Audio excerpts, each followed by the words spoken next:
Man, talk about a great hair day. I didn't even realize till I started recording how fire this is looking today. So yeah, you guys, you're welcome. You know, I want every video to be really exciting and high production value and take a lot of effort, but sometimes I just have a busy week. I just have a lot going on, and in this case I have a lot of comic stuff going on, which is exciting, and I'll talk about that in a second. But anyway, we're just gonna do a normal haul video, just some stuff I've recently picked up. I know I love to say that, like, I don't actually buy that much stuff, and that's true, I don't really buy that much stuff, but there were some sales going on this weekend for Labor Day at some of the local shops here, and I visited every single shop around my city because of something that I will talk about near the end of this video. You gotta listen up. The first thing, I want to shout out Image Comics, as always, because one of my favorite things about Image is that volume 1 of their trade paperbacks are $10, so you can get into the series for 10 bucks and decide if you like it. They do that with Spawn, they do that with Saga, like all the good stuff that I really like. You can buy the first volume for 10 bucks, and that's really exciting. And so I got World Tree Volume 1. I have not read any of this. I'm excited to read it though.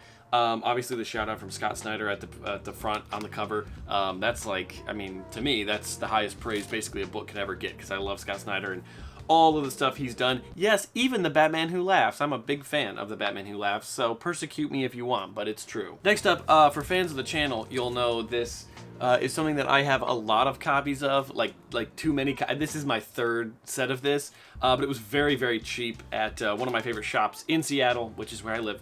We're going to get there at the end. We're going to talk about Seattle. But I got the Deadly Foes of Spider-Man issues 1, 2, 3, 4.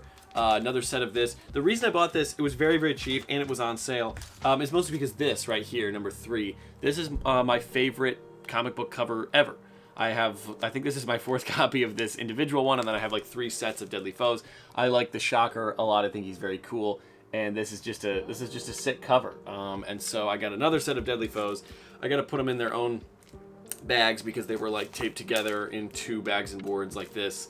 But yeah, I really dig on the Deadly Foes. It was something that I had when I was a kid and that I read over and over. Well, actually, when I was a kid, this is kind of funny. When I was a kid, I had issues 2 and 3 of 4. So I didn't have issue 1, I didn't have issue 4. So I couldn't ever read the beginning or the end of the story until many years later I found the rest of them and bought them. And so now I like to read this series, and I reread it like whenever I buy a new copy, because to me it's very satisfying and fun to read 1, 2, 3, and 4 and get the full story. And then it's just great. I just love this Shocker cover, and it's very, very cool. Also, it has this really funny, interesting arc where like Boomerang is in jail, and he is like watching baseball on the TV, and there's just like some, to me, it's the reason I like the Deadly Foes, and I also like Superior Foes of Spider-Man, which was a series that ran, you know, a couple years ago that has a lot of similar characters. I really like it because this is like the most human that you see a lot of Spider-Man's kind of street level villains, like having Rhino, Beetle, Hydro Man, and Speed Demon and whatever else. Like they're in this place where they're just dealing with like paying rent and hiring a getaway driver and like normal street level criminal stuff, and so Spider-Man comes in to defeat them, but the story is told from the perspective of the villains, where they're like, he keeps inconveniencing us, we can't get away with this scheme we've come up with. And I just think that's really funny, and it's a fun story. So next up, something I had not heard of today, but it was in the discount bin as a set, so I'm excited to crack this open. It's got some characters that, if they're on the cover, if they're in the book, I'm basically guaranteed to like it. And that is Spider-Man and the Fantastic Four. 1, 2, 3, and 4. They're in like these the sideways printing. So to show the logo, I'll turn them sideways. But yeah, 1, 2, 3, and 4. Spider-Man and the Fantastic Four. I am stoked on this. These have a really interesting art style. And this one here, which is number 3, has the new Fantastic Four: Ghost Rider, Wolverine, Hulk, and Spider-Man. So obviously we're getting some sort of connection to that story, which is cool. I'm stoked to read this. I think it'll be a good time, and always like a good Fantastic Four story. I like it a lot when Spider-Man hangs with the Fantastic Four, and obviously we've got that here on issue 4. They got taking a photo together, and I just think that he's a great addition to the team, and anytime he's been in it. Obviously, I just finished volume 1 of Jonathan Hickman's run on Fantastic Four, and obviously in that he's like a prominent part of the story. After, spoiler warning, after Johnny dies fighting Annihilus, then Spider-Man kind of somewhat takes his spot on the team. And so I like when Spider-Man interacts. Obviously the cover too of Spider-Man 1, right? The greatest crossover Spider-Man Fantastic Four moment ever, I think, is when Spider-Man tries to go join the Fantastic Four at the very beginning of his career. I think that's very funny. So yeah, I'm excited to read this. I think it'll be cool. Spider-Man and the Fantastic Four. I don't know what year this came out, but pretty recently it looks like. And so that should be a good read.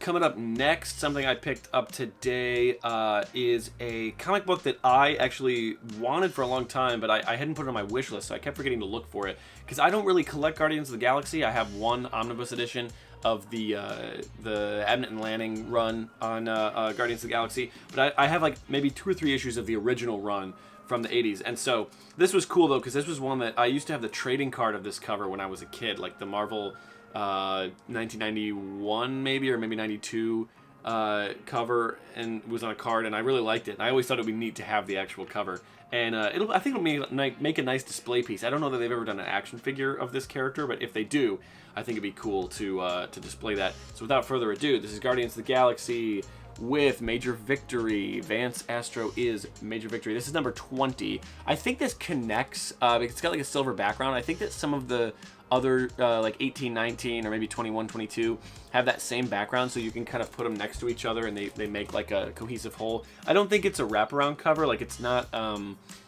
actually a continued illustration from book to book, but it is something that would look cool together. And I think I have one. There's like a Silver Surfer one from around this time, 25, maybe a Silver Surfer, and this is number 20. So I dig on this. I think this is really cool. And yeah, Major Victory. In the far, far future, he finds Captain America's shield, which is cool. And so he has Captain America's shield, but it's, you know, a future superhero carrying the legacy on. And I think that's neat. Okay, now we're going to talk about something it's been hiding away in the background here that I'm apprehensive about. I bought these because they were very cheap. They were in a discount bin, and the creative team, I'm concerned about these being good, but I'm willing to give them a chance. I got books 1, 2, and 3 of this series, and I'll show you the covers of each of them, but you'll know, obviously, I'll tell you what it is with the first one here. They're oversized, excuse me, they're oversized, they're DC Black Label, and it's Frank Miller and John Romita Jr.'s Superman Year 1. Okay, so Year 1 is an interesting sort of moniker, an interesting comic sort of title that DC uses.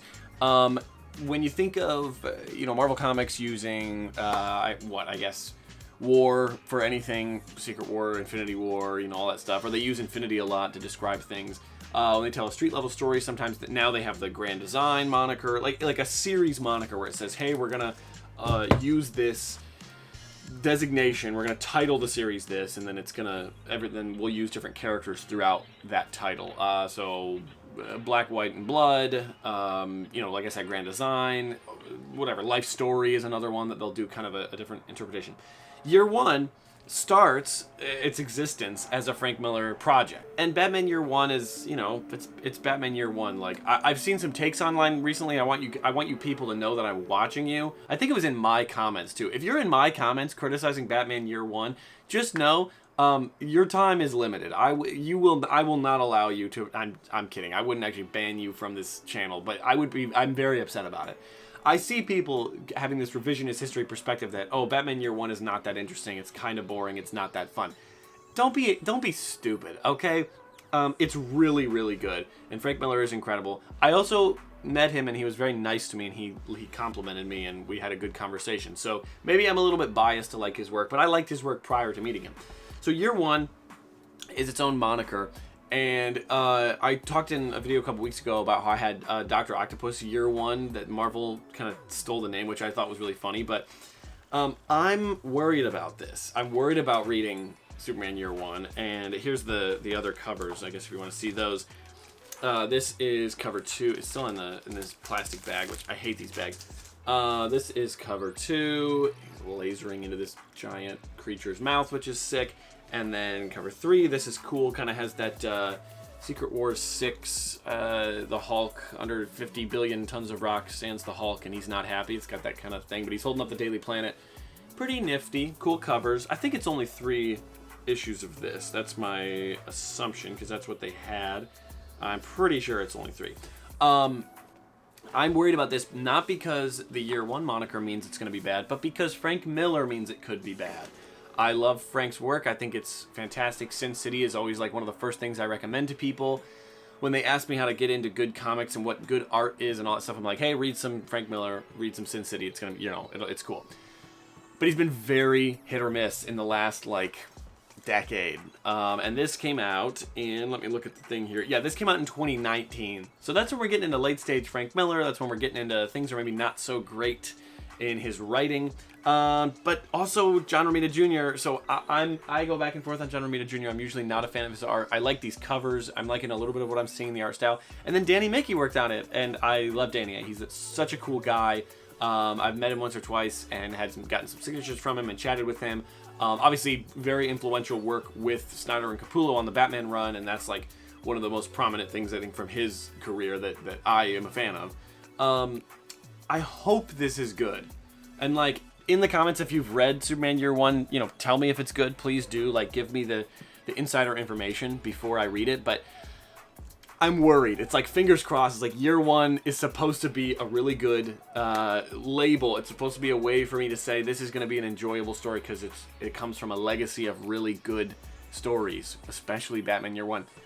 But I'm worried. I'm apprehensive about it. Anyways, that's the whole haul. This is not a long video. I want to get something out every week, and I'll be back to like normal uploads and like whatever else in the next couple of days. But I do want to let you know, if you live in the greater Seattle area, you're interested in comic books, you want to hang out with me and a bunch of other cool people, I've put together, and the link will be in the description, something called King County Comic Book Club, KC3. There is a game store, a comic store called Phoenix Comics and Games. It's in the Capitol Hill neighborhood in Seattle. Really cool spot. And we're going to be meeting there on the 7th of September, 2024. So if you're seeing this and that's already passed, sorry, we'll catch you next time. And you can always follow the link in the description to get updates on when the next one will be. But hey, if you're seeing this before then and you live in Seattle, come on out on Saturday. Talk comic books, bring a friend, bring a cool comic or something you want to talk about or something you bought recently or whatever. And it's just a social environment. We want to hang out. We're going to do this first meeting very informally, just meet people, hang out. And then after that, we'll be having a recurring book that we'll read each month. So maybe we'll read Superman Year One. That would be an interesting one to talk about and to get into. So links in the description as always, and I will catch you guys next week. Thank you for watching.